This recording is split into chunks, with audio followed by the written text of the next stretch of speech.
Dar, tendang ya. Mit. Kenapa kau lambat? Kau sesat ke? Dar, kau tak gunalah. Kau nyanyikan aku. Menyesal aku jumpa kau.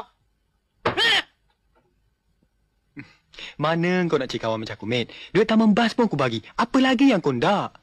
Ini tiba-tiba ni, hot yang kita ni adalah hantu mana naik ke badan dia? Oh dah. Kau punya duit punya pasal lah. Aku menapak setengah mati.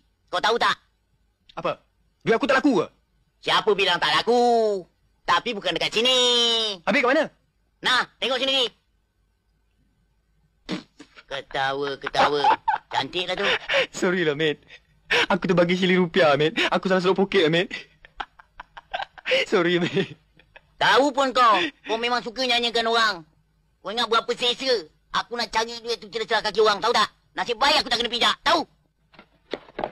Kalau aku tahu nak jadi macam ini, lebih baik aku pecahkan tabung aku, tahu tak?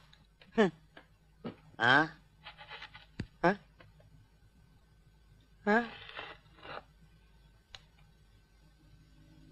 Daringan.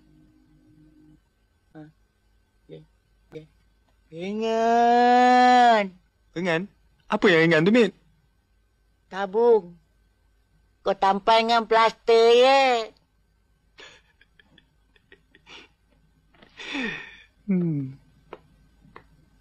Cermin ni baru aku beli tau. Takutlah kan orang tengah hot ni kan pecah pula cermin aku ni. Aku ingat lebih baik aku buat cermin dalam lah.